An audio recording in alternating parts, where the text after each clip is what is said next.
Our champion, Reverend Father Frank Chilo, onye nke ha nkuzi na abalị gara aga yesterday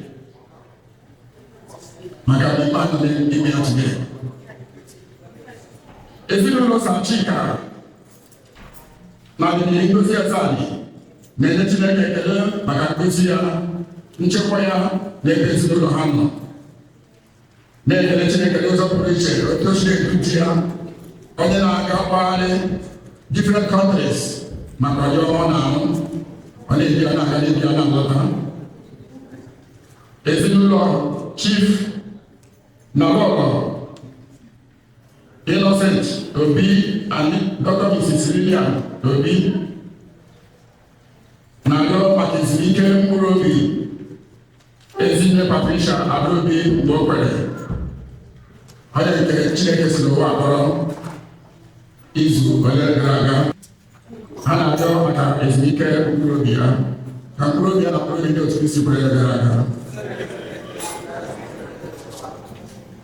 ndekwa ya.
See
eziokwu na mmụọ nke ido nsọ were mee ka ihe omimi gị dị ịtụnanya chawapụta n'ihu mmadụ. Biko mee ka anyị bụ ndị na-ekwupụta ezi okpukpe mata ebube nke atọ n'otu dị ngọzi dị ebighị ebi, ka anyị were sepụrụ ịdịkọ n'otu dị n'ike ebube eze gị. Ihe ndị a ka anyị na-arịọ site n'ime Jesu Kristi nwa gị, onye gị ya na mmụọ nsọ dị ndụ, Chukwu site n'ụwa tụwa niile.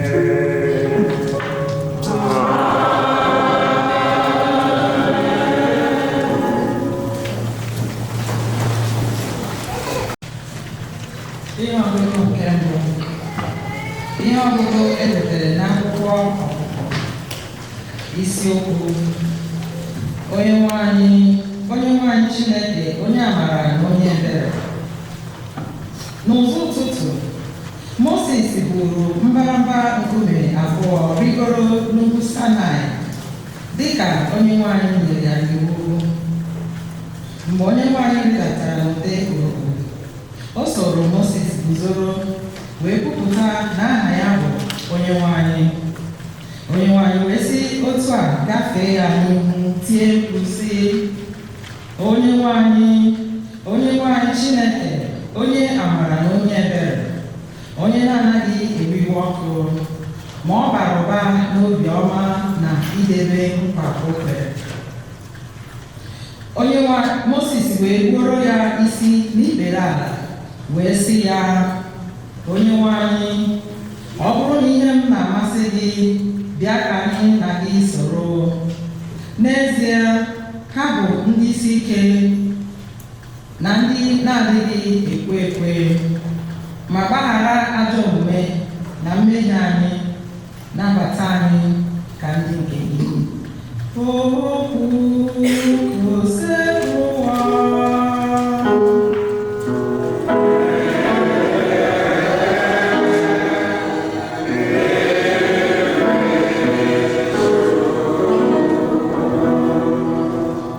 Abụ ọma na nziza ya, ihe anyị ga-aza bụ otito na ebube dịrị gị ebighị ebi ebighị ebi. Otito na ebube dịrị gị ebighị ebi ebighị ebi.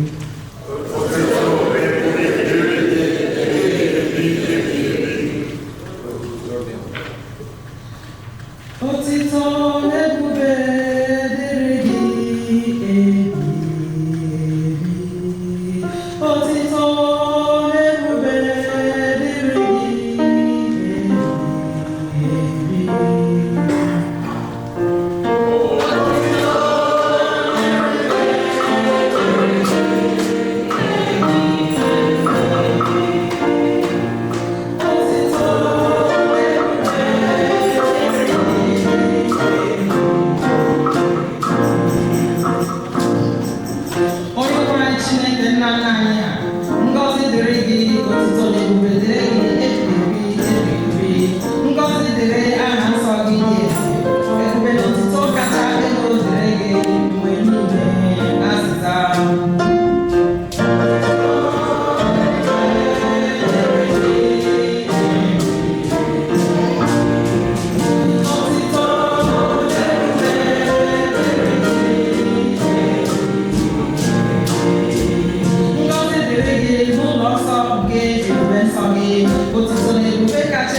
Ihe ọgụgụ enwetara n'akwụkwọ ozi nke abụọ Pọl dị asọ degara ndị Kọrint.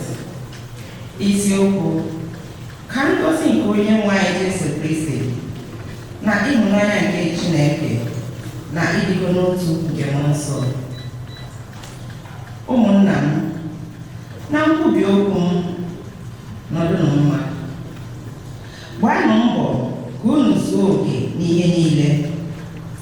Tinye na arịrịọ na ndụmọdụ n'obi. Were n'otu obi na-eme ihe. Na-ebikwanụ n'udo. Chineke nke ịhụnanya na udo ga-anọnyekwara unu. Na-enyerịtanụ ibe unu ụdị ekele nke udo ahụ ejiri mara nwanne na nwanne. Ndị nsọ ndị mụ na ha nọ na-ekelekwa unu. Ka ngọzi nke onye nwe anyị Jesu Kristi na ịhụnanya nke Chineke na ịdịkọ n'otu nke mmụọ nsọ na-enye dịrị unu niile.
Jesu gwara Nikodemus sị, Chineke hụrụ ụwa n'anya nke na o nyere otu nwa ya ka onye ọbụla nke kwere na ya ghara ịla n'iyi kama ka o nwee ndụ ebighị ebi. N'ihi na Chineke eziteghị nwa ya n'ụwa ka ọ mụ ụwa ikpe kama ka ọ zọpụta ụwa. Agaghị ama onye kwere na ya ikpe, ma amalarị onye na-ekweghị na ya ikpe, n'ihi na o kweghị na nwa ahụ Chineke mụrụ naanị ya. Oziọma ka o si ebu ụwa.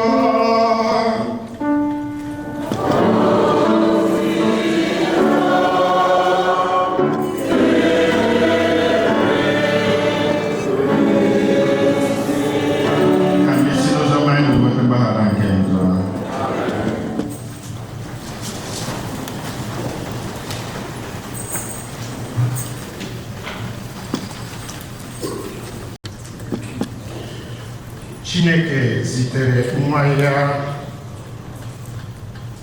ka ụwa site na ya nweta nzọpụta n'aha Nna na Nwa na Mmụọ Nsọ. Ụmụnne na Kristi, oto dị Jesu. Onye jisi ike. Ana m ekele mmadụ niile bịara ụka nke tata. N'ụzọ pụrụ iche bụ ndị nne anyị, ndị nne mama. Ndị nne mama. Ndị nne mazụ ụlọ mma.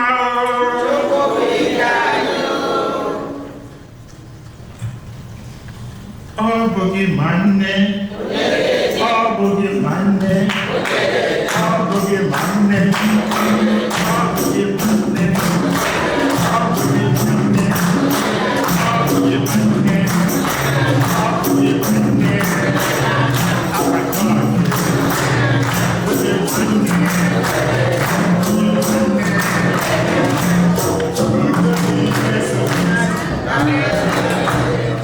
Aga m eme okwu ntata ka oge nkenke maka na chaplain anyị enyego m time. Ọ gwakwa mụ na e nwere ndị nne abụọ ya pụta bịa kọọ ka ọnọdụ siri dị na inyere ọtụtụ ndị nne ndị ọzọ aka site na retreat ha mere. Ya bụ aga m egbu oge ọbụla tata. Mana anyị lee anya n'ụbọchị nke tata, o nwere otu obodo anyị siri dị, ma obodo anyị bi n'ime ya, ma obodo anyị bụ Naịjirịa. Ọtụtụ ihe mgbanwe adị. Mana otu a ka o si dịkwa oge ụmụ Izrel.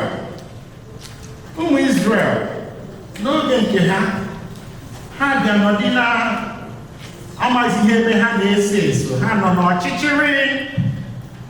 Ya bụ Chineke ezipụta Moses bidozie kpọkọba ha ọnụ, na-edotere ha ka ha cheta ebe ha si, ka ha cheta ndị ha bụ ndị nke ya. So Moses bido na-akpọkọ ha ọnụ, na-agwa ha, kulite mmụọ ha. Ọ bụ otu ama ka m siri na-eche ihe anyị kwuru maka ya na-agbakọ dịka Igbo Catholic Community, bụ ka anyị makwa, ka anyị mara onwe anyị, mara ebe anyị si, mara omenala anyị, mara omenala anyị. So ọrụ anyị na-arụ tata dịka ndị fada na-elekọta ndị otu Kristi ụka Igbo na obodo US bụ ị na-elotere anyị ka anyị matakwa ebe anyị si, na anyị bụ gịnị? Ndị Igbo. Ndị Igbo n'ọhịa anyị bụ.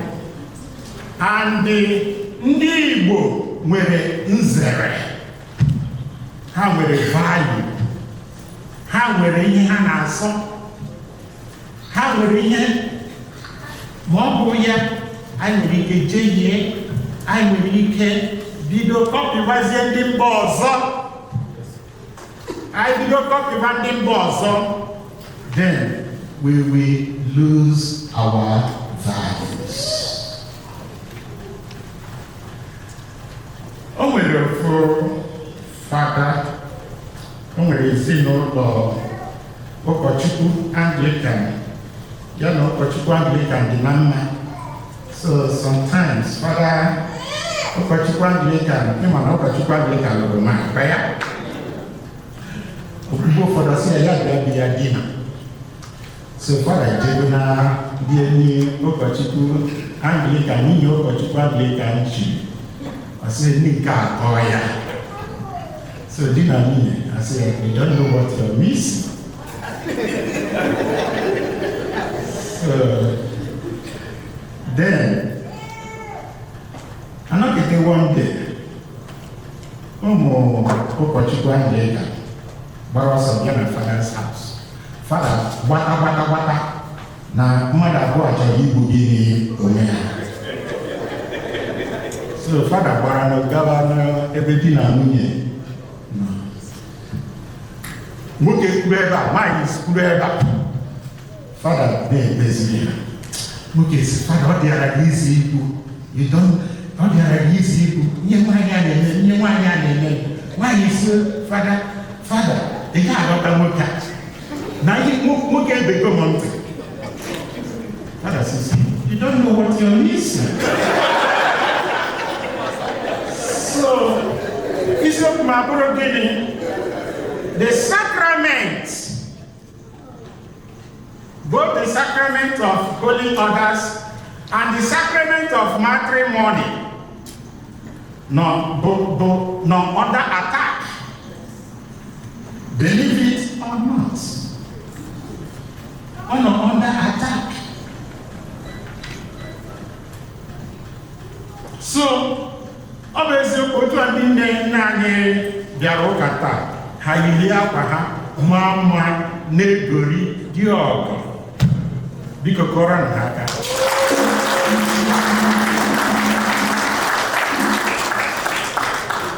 Mana behind that aqua, money in it, for men, then you can in them. Oh, we had a gabiga. Oh, we had a gabiga. Otu akwakọ dị ebe ndị nna dere gịnị nọ. O nwere ihe ha na-agabiga. Mana n'ụwa ka ihe na-agabiga ụmụnne n'ime Kristi jiri ekpere wee mee gịnị sobe ya. Jiri ekpere wee sobe ya. Ọ bụrụ na o nwere isi ga-agabiga bido ihe ịkọtara ndị ọzọ. Many people, Mandina, Mandi, Umitorobia, Naga got to here. And a lot of us here now suffer from depression. The environment in America brought that hilarious one. Where? So no one will know the Megane Agabiga. Mana, or the Makina Kataparan Johnson. Because we don't know where the solution we do what come from. So, Imambo, full Nekota and Yozo. Ndi were akọ n'uche. Ndi bụ ndị ezigbo enyi. Ọ bụrụ ndị ma mere mami mere njọ ha megene akwari ga-aja n'ukwu. No. Ị ga-achọ onye ga-agba mbọ na ị nwere ofu onye n'ime ndị enyi nwa. Ị nwere ofu onye ga-agwa gị eziokwu. And if you meet that person in life, sorry me and you. My grandmother used to say, sorry me and you. I'm not going to do it bad. That's my grandmother, sorry me and you. So, please, Bambo. Always open eziokwu na agbata arụ. The Bambo bụ igwe mmadụ dị otu. Maka na ọ ga-na-enyere gị aka ịbamgwe n'ime gị. Bido chee echiche ihe ọ gwara gị. O wee nyere gị aka ịkwazi onwe gị. Ọ bụ sọsọ onye nwụrụ anwụ ka a na-agbazi gịnị olu. A na-agbazikwere ndị na-elo gịnị olu. So, that's why tata anyị hụrụ ọtụtụ mgbe ndị mmadụ nọ n'alụmdi na nwunye kwakwa sị na alụzi gị. Ibi n'oge nke nna anọ amara ọ dịka ọ na-eme n'etiti anyị mana mgbe ọbụla m gara na soshal midia nna ahụ ka ndị bi abroad si etisi ezinụlọ ha eji maka ọ na-eme n'etiti anyị.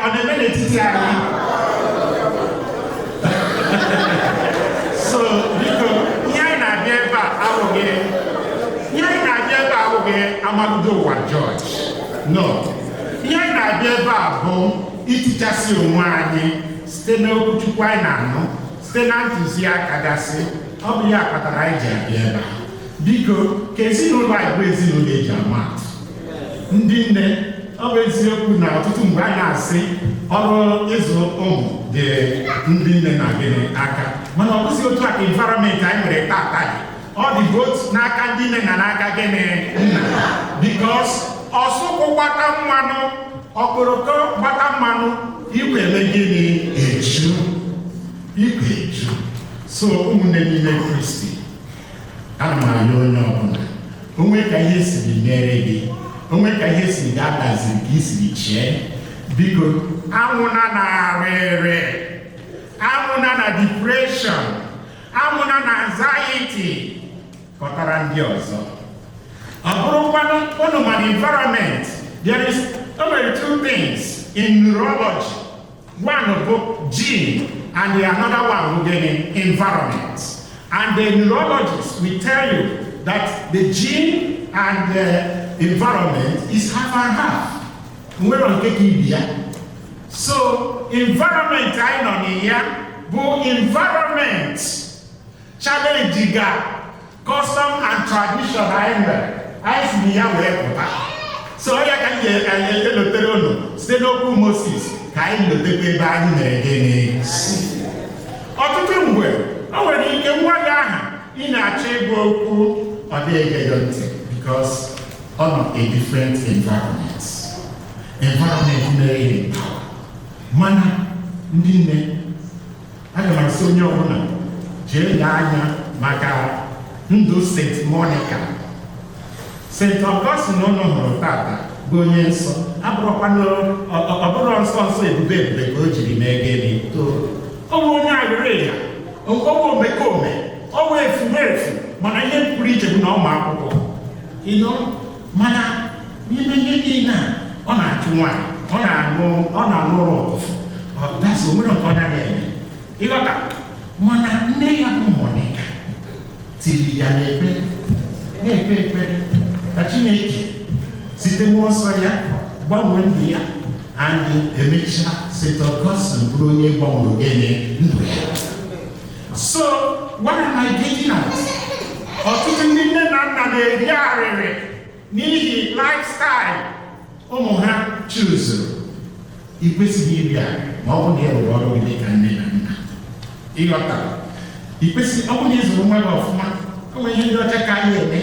Ihe ndị ọcha ka anyị eme bụ na ha na-azụrụ ụmụ ha 18 years onye adịgo gịnị free. Mana ịmasị from culture dị overprotective n'ebe ụmụ anyị mere gịnị dị. So and ụdị because in Africa it's a religious, you know. So ụmụ anyị nwee kapasị akpa ahụ ọ na-asụri anya na-eburi anyị. No, you shouldn't do that. Once ị zụrụ nwa gị, once ị rụrụ ọrụ dị ka nne, you should be happy. Once you rụrụ ọrụ dị ka nne, you should be what? Happy. Egwu n'onwe gị. Jiri obere ohere ndụ fọrọ wee mụọ ọṅụ n'ime mmụọ gị. Jiri obere ohere ị nwere wee fee Chukwu gị nke ọma. Jiri obere ohere ị nwere wee na-etinye nwa gị a n'ekpere. Hapụ ya. Ọtụtụ ihe na-egbu ndị na-ebu usoro ndị ụmụ ha si ebi ndụ. Know you are in a different environment. At most, seek for professional counselor. So seek professionals. Let them help you. Stop making a mental health a stigma. Deacon. Nyabo olokum chabibo tata. Dika monso siri wanye kipo lozio.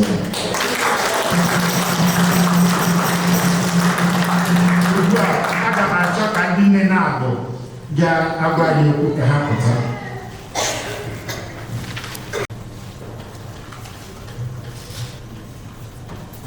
Otito dịrị m Jesu. Onye jisi ike. Ndị nne m ama. Ndị nne m ama. Ndị nne m ama. Wow, that's a boss, yeah. Daalụ Reverend Fathers, Reverend Sisters, ndị otu Kristi, biko daalụ kwa ịkwado anyị tata. Okay? The theme of my few seconds speech will be Jisienu ike n'ọrụ ndị nne ọdụrụisi. Okay? To get to where we are today, it hasn't been easy. But we have to do what? Jisie ike n'ọrụ. Okay? Only jisi ike olu anyị eze. Okay? Mothers are the strength of our homes. Fathers are the head, but we are the neck and the shoulders, unto which the head rests. So, because neck and shoulder okay? From the time I did Mwaka, okay? We suffer a lot until they are born. Even at childbirth, every mother knows what we go through. So, because, what do I say then? The same okay, which is the team. Every now and then I'll pause and encourage all of you to do what? To seek and all. Okay? Okay. Through the beginning of our child rearing, you remember how you put them through grammar schools. Okay? From grammar school, they went into high schools and colleges. Every mother and father of you. I also give fathers the kudos. Okay? Homework project, all these things, we encourage them to do their best. Okay? So always do what? This year you can all, okay? Okay. So remember, we don't have helpers in this country. We do the cooking, the cleaning, the mopping, just name it, we are there, shining and smiling and doing and laboring. Even when we are panting and fainting, we are still doing the work. But what can I say? The same we cannot. Okay. All of this, some of them are professionals. A lot of nurses among us, and a lot of teachers. Okay. Just name it. And we are all doing everything to help the families survive. We help our husbands, we help our families, both here and at home. Okay? So you're gonna do what? This year, now. Okay? Be good. Okay? We stand behind everything our family does. Be good. This year, you cannot. Okay? Don't forget to embrace our Virgin Mary, our Blessed Mother, to help us, to guide us, to protect us in all we do. Okay? More than our Juju, our Junior, our Rosary, and ask Our Lady to come to our aid. Show us the way. Okay? Direct us accordingly how she handled during her own time. Again, what do we do? I need to see a year. Okay? Don't always think that the grass is greener on the other side of the fence. So, all that glitters is not always good. So please remind yourself to take a deep breath and do your best to make sure your family is moving forward. Okay? Between the ages of 1 and 10, try to train them the way they must go. Okay? If it takes putting them in Catholic schools to help groom them according to our Catholic faith, because the CND can contribute money and do that. It pays off at the end. During their high school years, if you can't afford to keep putting them in Catholic school, please look for all these magnet schools. Okay? A lot of them are in Chicago area to help sustain those training we gave them when they were young. Above all, because I am now accusing too. The much we can. Some of us miss that opportunity. Okay? But venues for Igbo classes, in the IAC, they teach Igbo every 2 weeks during the summer. So the children can enroll in Igbo schools to help them out. You know, it's not either, you can't use the mind and here at church. Okay? Youth programs. Ikusa. Okay? When my children were young, I was bringing them out to all these youth programs. Even Igbo Fest, participation in all these Igbo festivals. They help the children understand who they are and where they come from. Because eventually, what do I say? When you're going to do what? This year, you can all. Because that is so much. Okay? Thank you so much.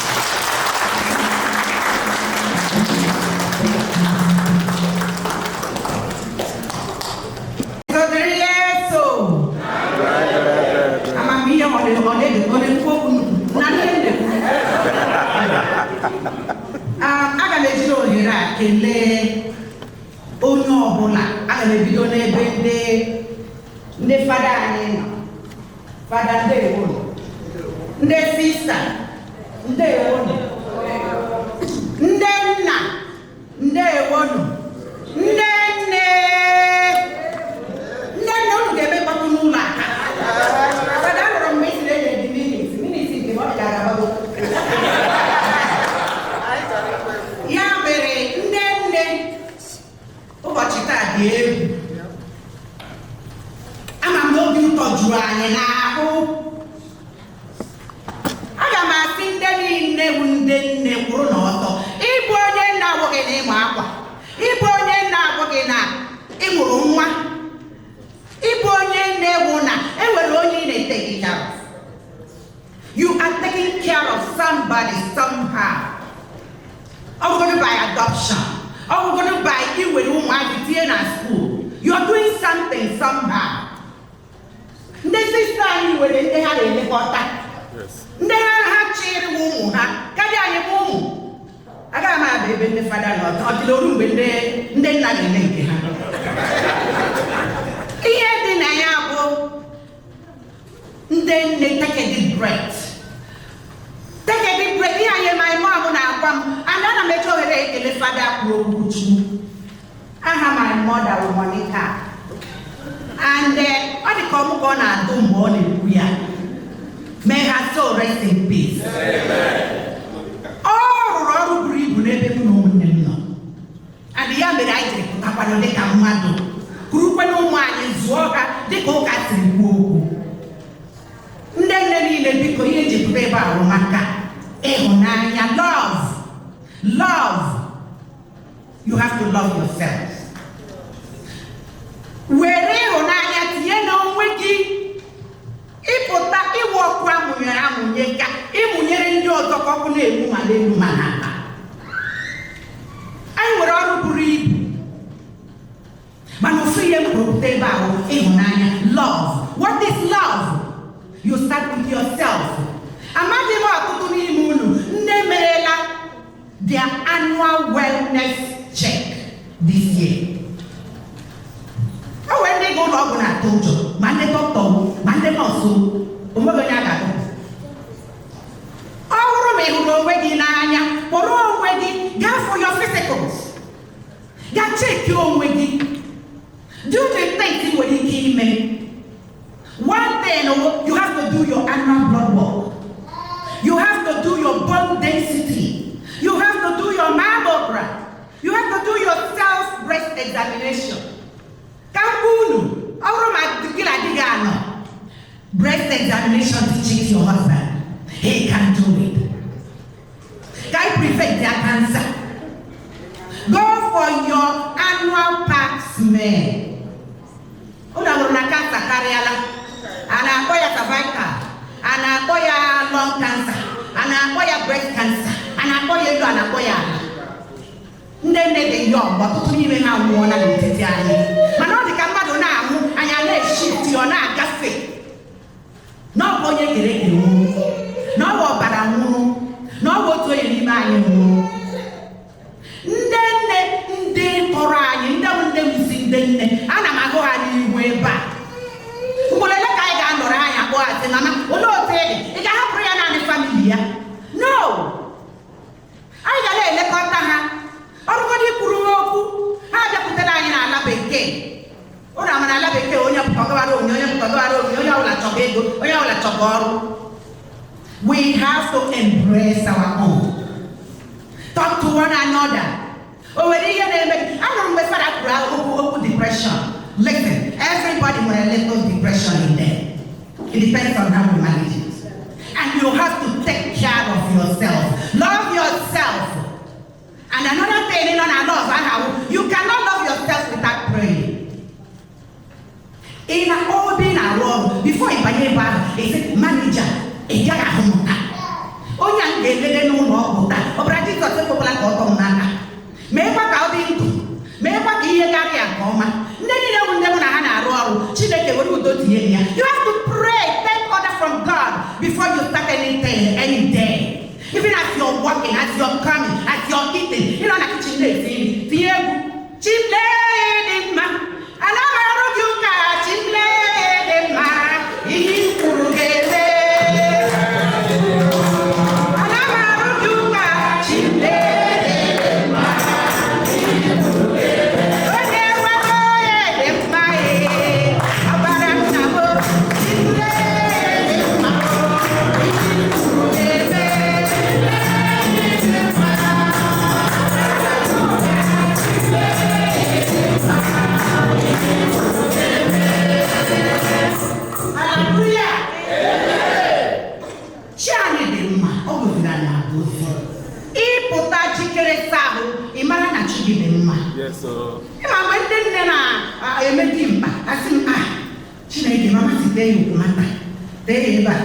My mom stayed with me for 21 and a half years before she died in this country. We took her body home. Nekotan lady, Nekotan lady, Nekotan lady. Why you know what? There's nothing in this world. You better love yourself and do everything nobody will say and tell God these are my problems and I know you will do it. You get me. Because take it straight, I won't even need it. The contest in all log game. And I talk about it. I know why I'm chonka. Dim from Allah, and I respect him like that. Now, who I may not in Nigeria, I never see pay for the board and the operators of the label. I understand enough, man. Oh, me, they got a true. Altar servants. My only daughter, you can stick minister until Lord. You can do it. Are you monitoring them? You are not really getting up in our get up in every day. Oh, Paula, oh, Relegum, oh, Relanka, oh, Pocolonia. Oh, my God, money talking in. Oh, I have a baby. Oh, take her. People don't have like children. No way. Money he they make. Start from yourself and correct yourself. And take charge. I know the Burundi Diani. No, the Warama, Mwale go Kranahuna. Himalala, then I want Yamana. I created one. Because then, Onyamola and I want. What talk is it?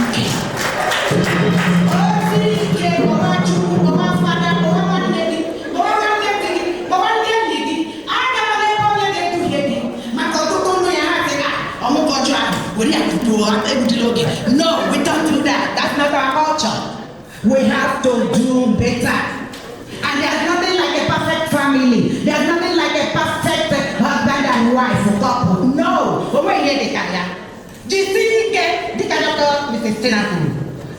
JCK. He can't lie in all. Kai JCK. Chukuno Yerani. And I get more for my. Oh, when walking out of the back. Makaputupo, Imago Nesu, for the Bido Weibo, for the Bido Gata, for the Bido one now. You might be killed. Oh, my God, I'm Ramu. Oh, I was saying I go money. But he don't happen here. I mean, our point. Prayer for the one. Banyebo, would have been to Nanafa. No, you're not there. I said, one more king. In Lola, I brought me another walk. That's the culture from my home. But no. So, Oga may you with the remain. I think okay. I have done to one. I say, Mommy, no one in the banana and Hannah choke again. The Hannah choke carrier. Watch out what you want, Naga. There's nothing like sleepover. Till a woman allowed that didn't allow her to sleep over anywhere. You have to be in this house. And the woman will walk around the other.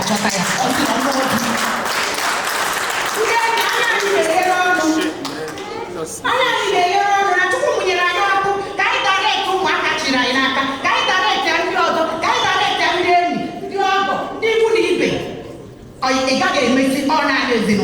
ị ga-emete ya maka ezinụlọ ga-adị mme ya ọma mma nwa ahụ pụọ ọ ga-emetikwe ndị ọjọọ. So you start helping everybody. Ama mgbe kwufere mfado oge ọ gafere.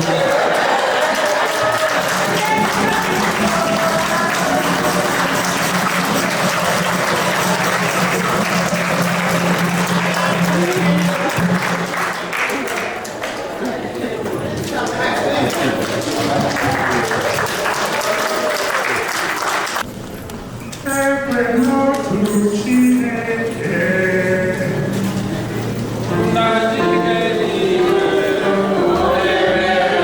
you.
ndị nne biko pụtanụ.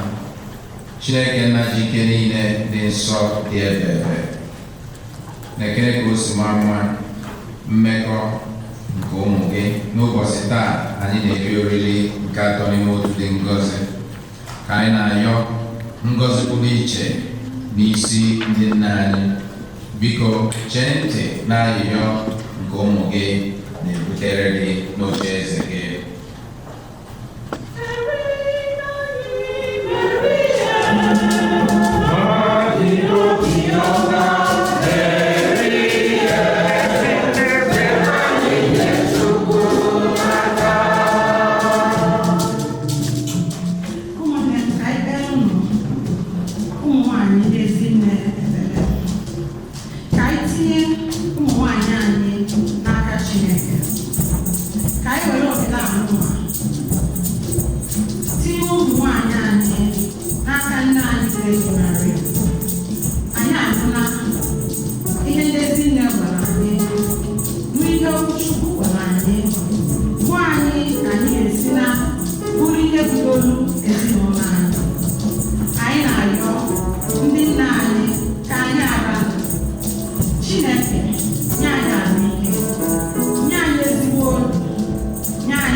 Ka ha ma na-enwe divine law na ordinary people.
Chukwunna onye okike onye ihe niile dị n'aka ya,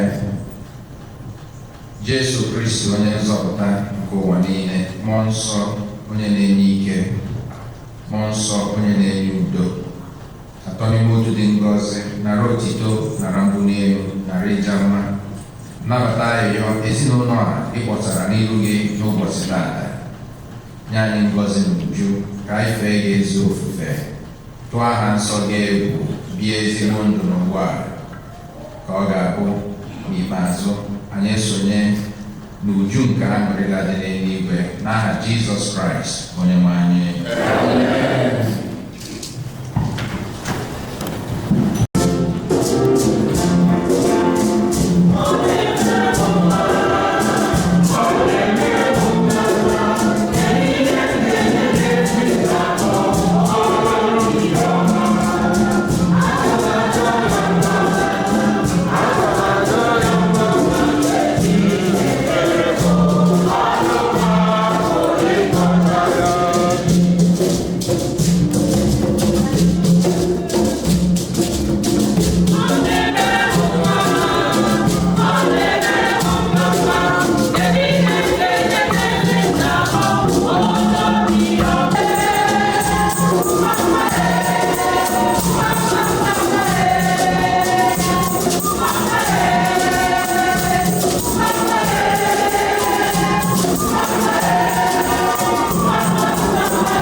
gọzie onyinye ndị a anyị bụ ụmụ odibo gị na-ebutere gị were ya mee ka anyị site na ịkpọku aha gị gọrọ gị aja dị ebighị ebi site na Kristi dị nwe anyị.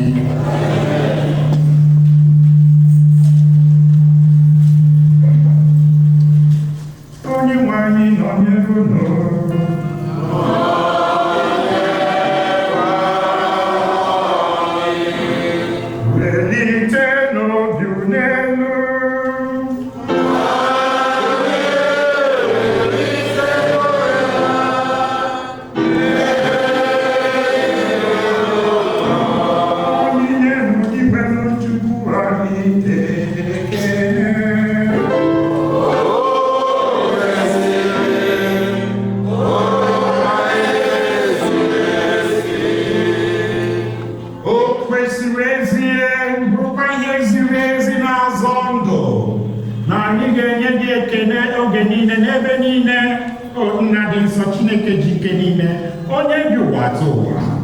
Gị na otu nwa gị na mmụọ nsọ bụ otu Chukwu, otu osepụrụ ụwa, ọ bụghị otu nke otu onye, mana ọ bụ otu nke onye na-atọ dị n'otu Chukwu.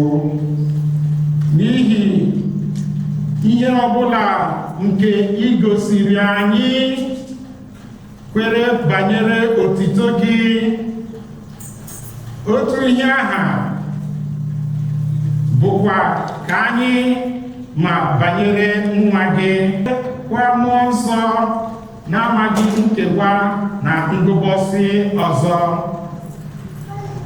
ka ọ ga-abụ a na-ekwupụta ezi Chukwu dị ebe ebe, a na-esekpurukwa ịbụ onye na onye nke ọbụla n'ụdị ya, na-esekpurukwa ịbụ sọ otu nke Chukwu n'onwe ya, na-esekpurukwa ha n'otu nke ebube ha,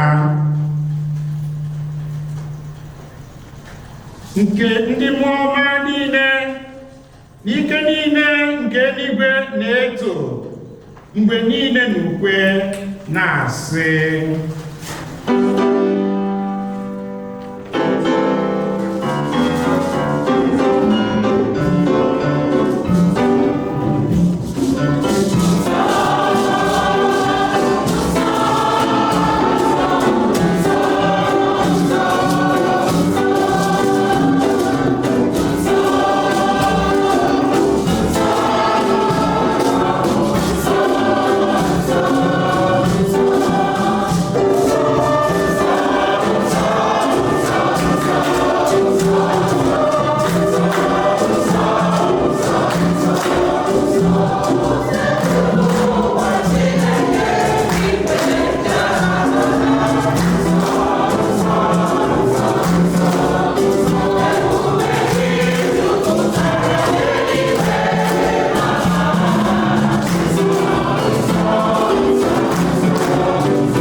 ịdị nsọ ezie.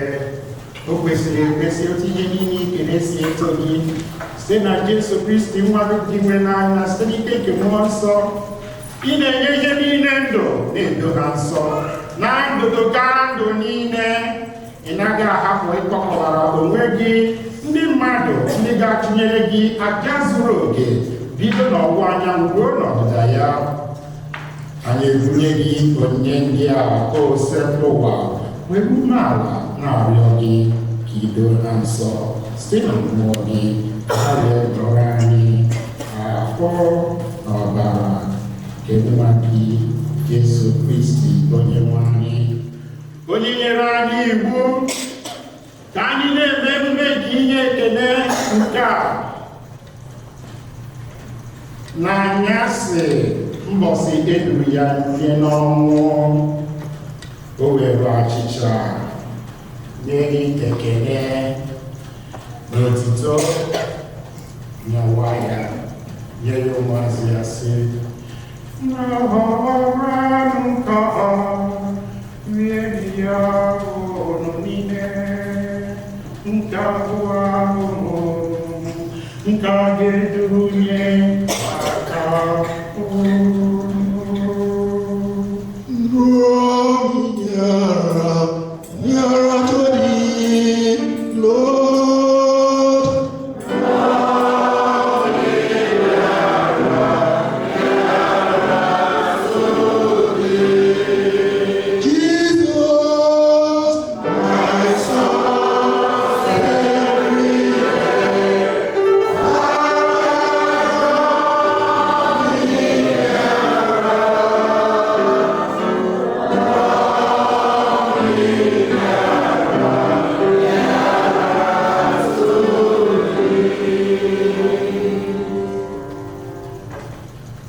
etu ahụkwa ka o siri mee mgbe ha richara nri anyasị.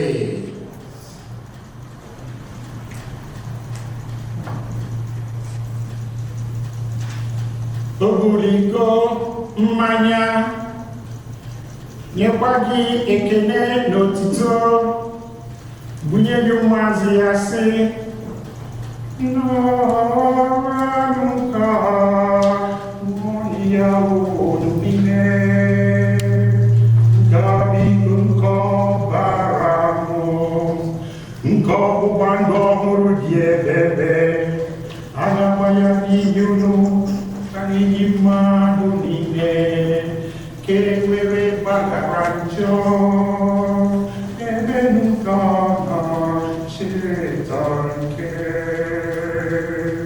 Jesus is alive, forever is alive. Amen. He's alive, amen. He's alive. Jesus is alive, forever is alive.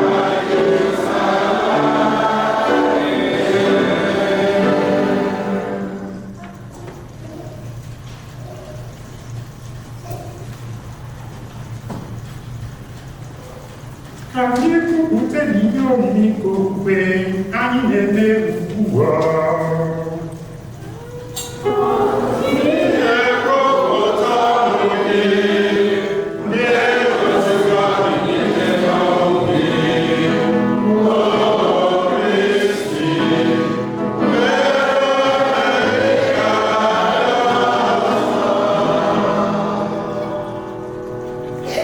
Chineke nna, ebe anyị na-echeta ahụhụ nke otu nwa gị jiri gbapụta anyị na mbilite n'ọnwụ ya, gị otito na mgbagoro n'eluigwe ya, ebe anyị nọkwa na-eche mgbe ọ ga-abịa ọzọ.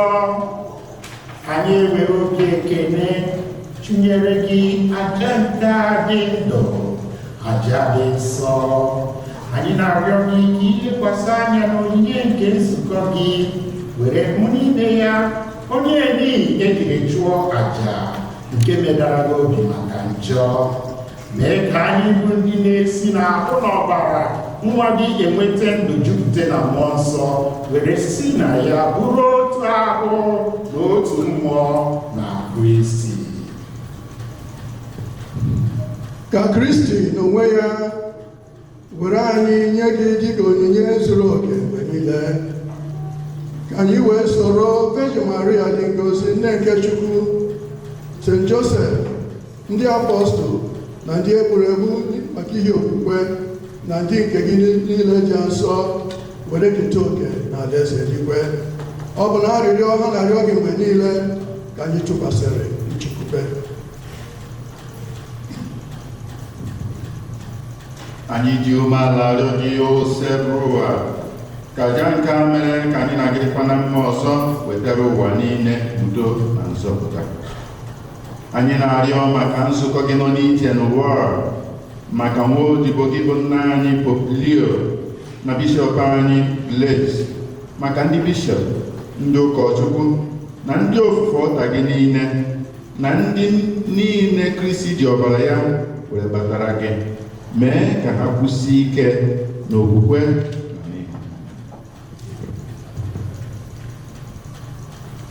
nara o sebụrụ ụwa arịrịọ ndị ezinụlọ gị ndị kpọkọbara n'ihu gị n'ebe a, were ebere jikọọ ụmụ gị niile gbasara n'ụwa niile, o nna nwere obiọma, nabata n'ala eze gị ụmụnne anyị ndị nwụrụ anwụ na ndị niile hapụgoro ụwa ndị omume ha sọrọ gị. Anyị chekwubere iru ebe a soro ha biri na-aṅụrị n'udo gị ebe ebe site na Kristi dị nwe anyị, onye isi na ya enye ụwa ihe ọma niile.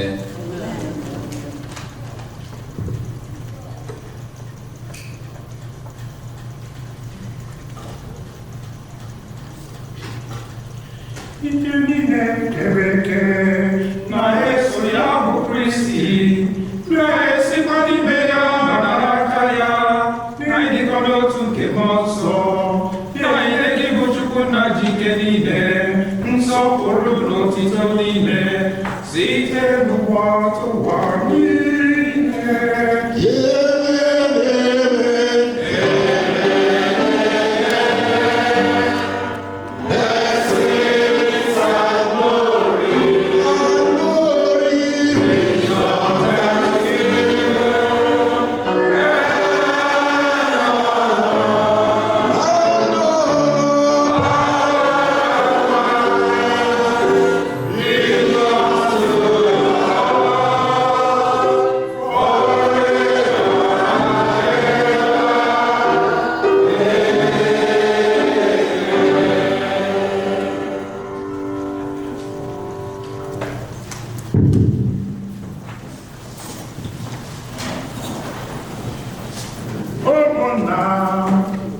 Ka anyị were ekpere gị onye nzọpụta anyị kụziri anyị, were kpọkuo Chukwu Nna.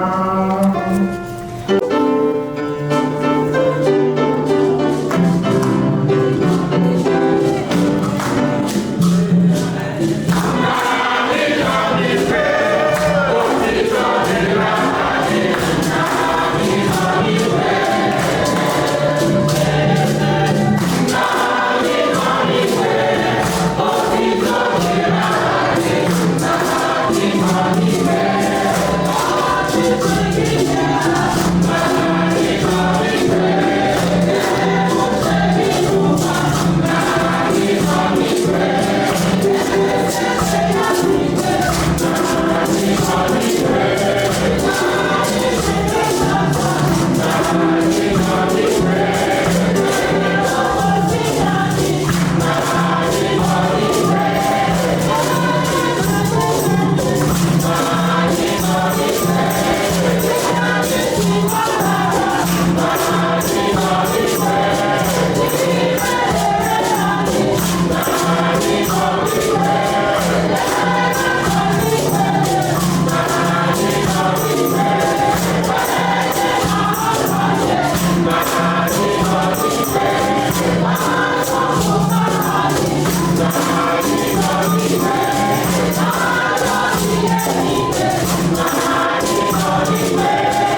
anya maka ndị agha Chineke onye nzọpụta anyị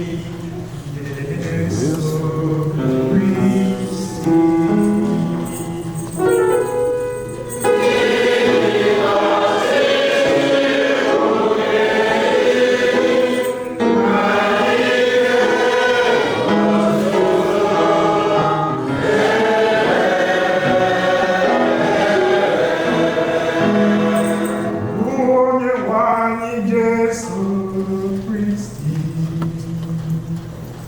Onye gwara ndị apọstọl gị udo ka nna ha bụrụ unu, udo nke ka na-enye unu, elekwana anya na njọ anyị kama lekwasị anya n'okwukwe nke nzukọ gị, nye gị udo n'ịdịkọ n'otu mgbe niile ka uche gị siri chọọ ka ịbụ onye dị ndụ na-achị ebebe ebebe.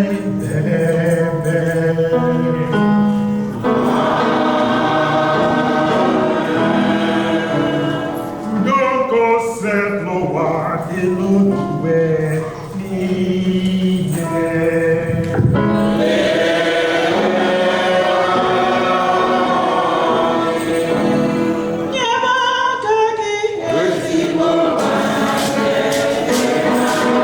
Yeah.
kpọrọ n'oriri nke nwa atụrụ Chineke.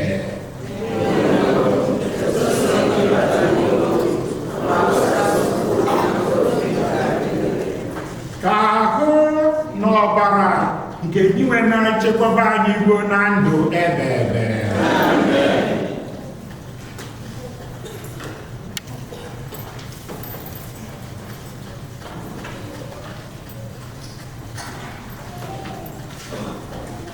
Ayo tupana terili aso ayo makinyaka.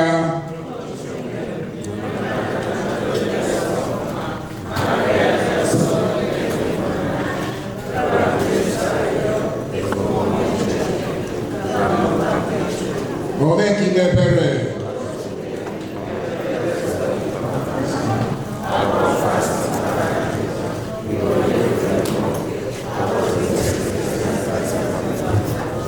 Oh, Chukwu kasa fọma.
Ndị fada anyị niile nọ ebe a ma ndị na-esonyere anyị n'afa ndị pastoral council, ndị finance council, ndị niile na-achịkọta ndị Igbo Catholic Apostolate na Chicago and environs.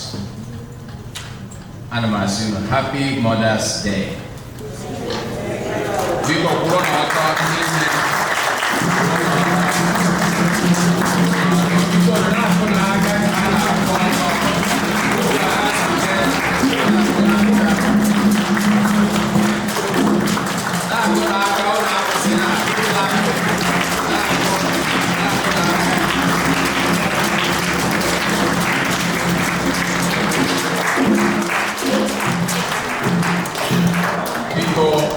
Unu nọdụ naanị, anyị na-ekele Chukwu maka ndị nna anyị.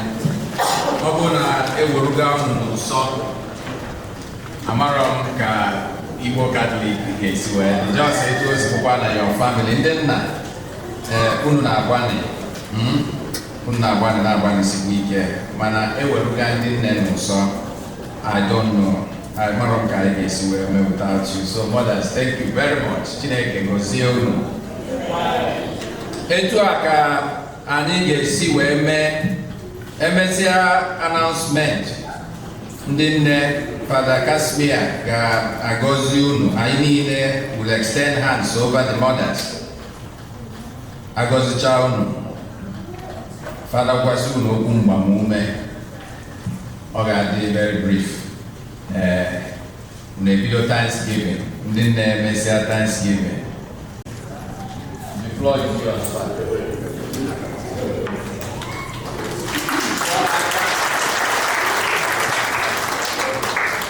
Ndị nne ọbụla ga-apụta bịa nara ngozi. Ndị niile bụ nne na-arụ ọrụ ndị nne, ndị nwere ike pụta, ndị na-enwekwe n'ike bụ na n'otu ebe unu nọ. Ngozi ga-eru n'aka. Ọ bụ onye ga-asị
Today, and Ngozi will continue.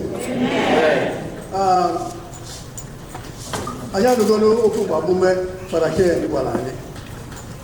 Onye nụ onye gere uchi ihe n'omume. Anya nugo okwu ụmụ nwaanyị bụ unu gwara unu tata okwu gbamume. Ọ sị anyị tinye n'omume. Agwaga anyị sị self-love is not selfish love.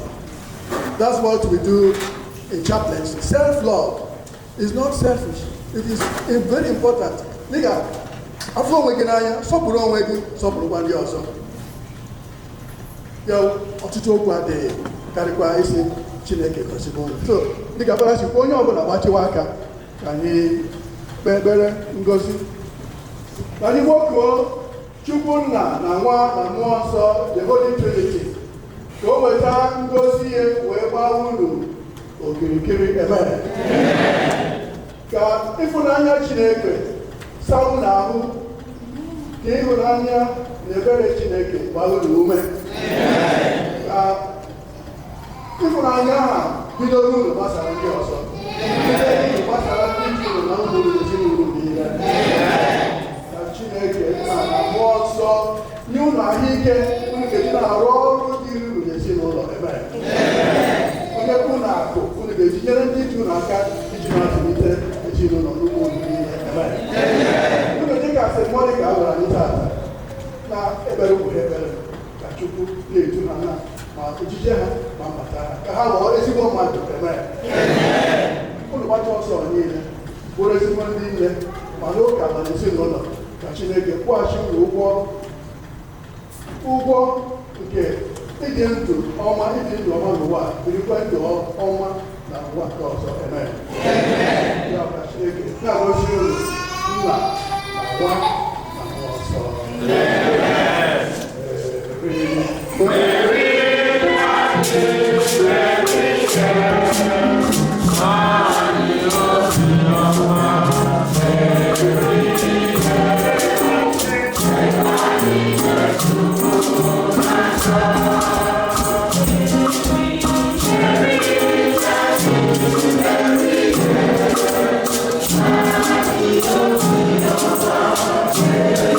Thank you.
RN Ngozi Ezani.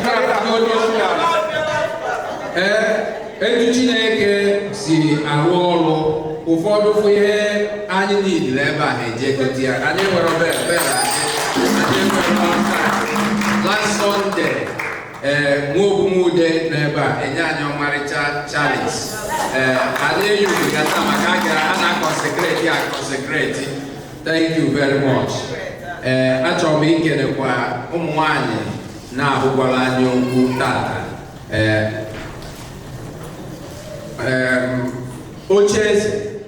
Ocheeze na mmanụ aṅụ dị ya. Ọkwa ya? Mmanụ aṅụ dị ya. Anyị na-ekele unu maka Ocheeze kwụrụ ọtọ nụ.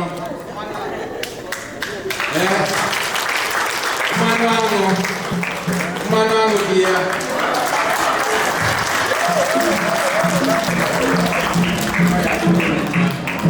Praise the Lord. An important function needed to perform. I talk in a special way to recognize Chika Ezani, Magomari Choro Oloro. I will say it publicly without Chika Amarom, whether what we are seeing today would have been possible. Unuma, that it was more like rearranging the decks or the reason. There were times Muna Chika Gapagide Kata all through the night, almost every day. And I back in see where they were. God is good all the time. All the time. And that is God's nature. Wow! Wow! Wow! So now for Madhubine Sachika, because this is only a token of our love and highest esteem for what you have done and continue to do. Biko, come forward.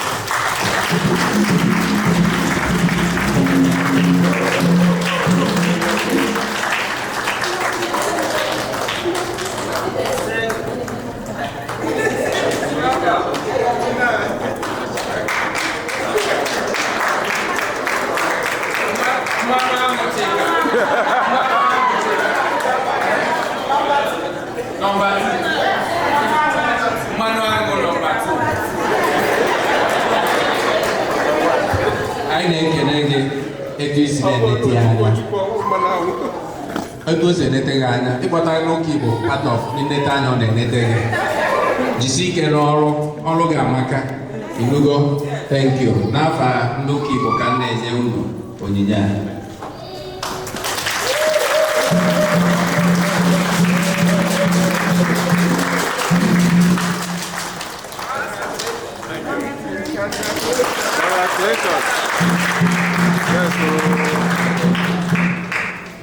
Otu dị Jesu. Ana m ekele ihe ọbụla maka otu anyị si kwudo jide okwu n'ụka anyị. Mgbe fada sị na ya na-enye m ihe dị ụta, kịta ọ na-enye m ya amarọ m, mana a sị m ya biko na onye mere ntị bịa bụ ụka Igbo na a ga-akpọta ya, ma ya bụ nwunye m bụ onye a ga-ekelebe. Ana m asị isi na ike, anọrọ m ya mana aga m abata.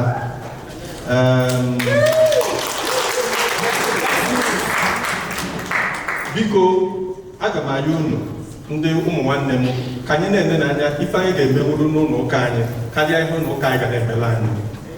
Mana ụlọ na ya erubere promise land, anyị ka na-eje promise land, anyị ka na-eche ụlọ ụka nke anyị eji ha enough iji were na-ewesta ego anyị. Biko na ụtọ ọbụla osibeta gị n'obi, were obere ego afọ ịchọbụla ike itinye na committee of friends. Ọ bụrụ itinye 300, inye 200, were 100 weta bịa nye ụlọ ụka anyị. Ọkụ ụtọ anụ aka anyị esoro ụlọ ụka ugbo.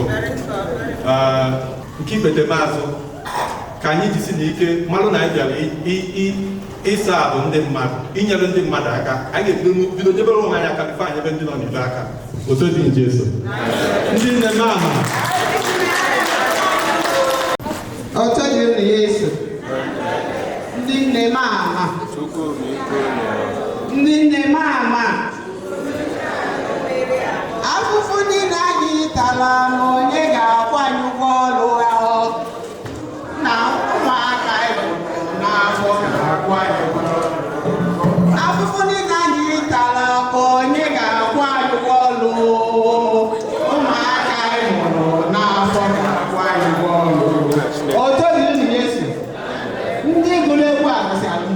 ụmụaka eduzi ka o si agwa ụmụaka asị ya na mgbe nu di m bịara bịa nụọ gị nne na nna na ndị ụmụnna na ndị gịnị ka na-akpọ ụmụ ọgwụ anyị akọchago na ọkụchaka ụgwọ so ụgwọ ejizi anyị na-agwụ ụmụ anyị so ndị nna ọwa na ụlọ ejighị anyị ụgwọ mana ndị kara jide anyị ụgwọ ụmụ anyị right now ọ ihe anyị ga na-ajụ na-fight ka ajụsọ na ha pụrụ kwurusi ike ọkwa eziokwu ndị kwuru okwu ekwutechara ihe anyị chọrọ ikwu fada sinsi ụnyaahụ ka anyị na-agụ na ama m ihe ọzọ ma tụnye ndị nne m ukwu bụ mmanụ aṅụ na oche eze bịakwuzie terasi kụchasị amaghịzi m otu mesi bido so ihe niile ha gwara anyị ọ baghị ụlọ m ekwurụkwa ọga ebe a kwuo okwu so ihe nna ya ụlọ bụ ụmụaka anyị adị m very happy mgbe e mere ihe ndị yutu kedu afọ gị na biko na mkpụrụ ọdọ ka mfụrụ these kids really made me proud because ihe niile a na-ekwu ebe a ma depression ma ọsịkwa ịnọsị ụgwọ ụmụaka anyị nwa abụọ na akpọ nna ka anyị na-anazi anyị na-ajụ etu a ga-esi ha adịghị ụba biko onye ọbụla anara onye na-agba mbọ biko esikwa na he like obodo a 18 years ọsị ama na adult you know what don't get yourself you can shake on them and don't have a number because if I don't have one kuzi you won't see them again hug them and bring them together onye nke mụ nọ here ọ na-eme otu ka na mbacha mba ịchụkwa na mbịa ka anyị kwuo okwu so biko ụmụaka anyị dị anyị ezigbote mkpa ha dị anyị ezigbote mkpa because at the long run ha ga-take over from us biko okwu niile unu kwuru anyị nọ nke and we will try our best njirizi ohere a na-ekele ndị niile bịara ebe a especially ndị dị anyị ihe ejiri nwee ike nọrọ ebe a bụ na anụrụ esiri ha obodo a so ana m ekele ndị niile bịara ebe a so ụmụ nwaanyị unu atụrụ egwu ndị bịara abịa hụrụ ibu nwoke bụ nwaanyị don't worry you get everything okay so ana m ekele ndị niile ndị bụ ndị niile ndị nne unu agbalịka ndị bịakwara nọnyere anyị ndị bịara taa izizi biko ekene dịrị ụlọ ndị fada anyị ama m ebe m na-ebido fada anyị akụkọtara anyị okwu yesterday ntị anyị na-ewu na so ihe niile ọ gwara anyị we got it ndị abịa biko call me I will update you unu miss a lot but we make sure everybody got it okay all right ekene dịrị onye ọbụla for coming otu oge na-ezu Thank you, President. Well, the President, thank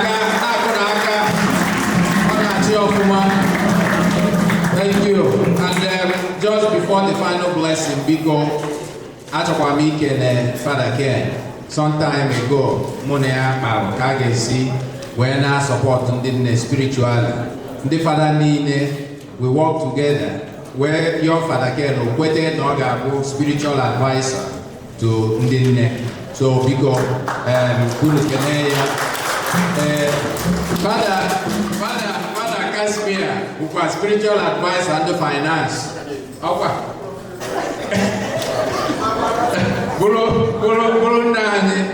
Father Samson was spiritual director, marriage and family life. And Father Ezechuko, our youth. And Makandana Noro na last Sunday, the Israeli consulate, I and her no in conversation for interfaith community relation. As in Obonaga and Poste, some of us, Agamaka is choose they will sponsor the BJ friendship visit to Israel, Jeko pilgrimage. Then I suggest one Nani Game friendly between our young people na Jewish high school and young adults. Sometime in August, I get when such a relation. And I just mayor Terifu Pope. Yes, the mayor went to see the Pope. Somehow they invited us. I had that Amorom name was support the Chicago municipality to communities like ours. So it was also part of my own negotiation. And as God will have it, one of our women, so Banande Nawolo, na the office. So We are marching forward, hallelujah. Amen. In the name of Jesus, hallelujah. Amen. We are marching forward, hallelujah. Amen. In the name of Jesus, hallelujah. Amen. God will not talk for the final blessing.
We actually cook the food. We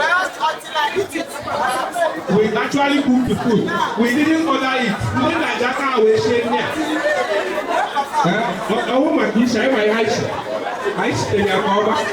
We didn't order the food. We didn't order it. We cooked the food. Then we went here.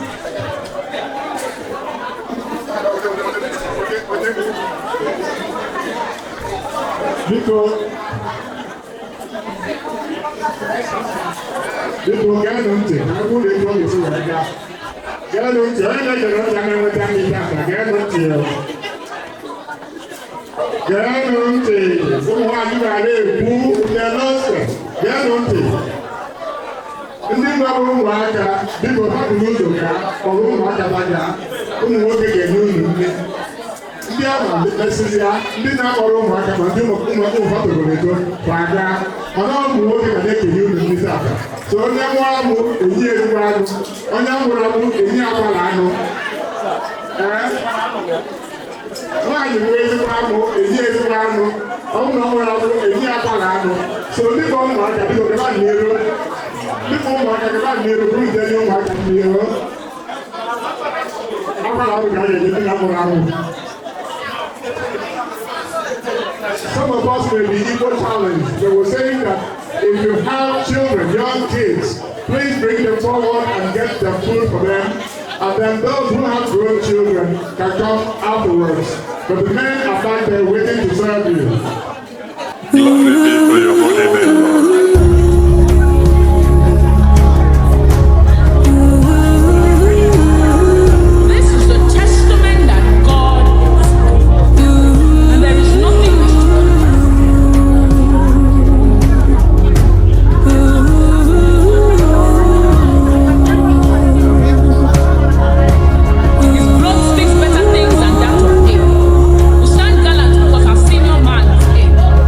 He who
fit do hide and seek, make the money back. Here to beg or to logo. Kiyama, there's a soul, good vibes you. There's a soul, Kiyama, there's a soul, good vibes you. There's a soul, I'm a child, I love a child, I love a cool, baby, my child. Para Jesus to cover me, drunk to life far away. Positive vibes around me, for the nature far away. Agrika nyangwata, we boutique, ifuri amae, odoya sansoye, Bugatti and Bentley, summertime in Miami, ifuri amae, odoya sansoye.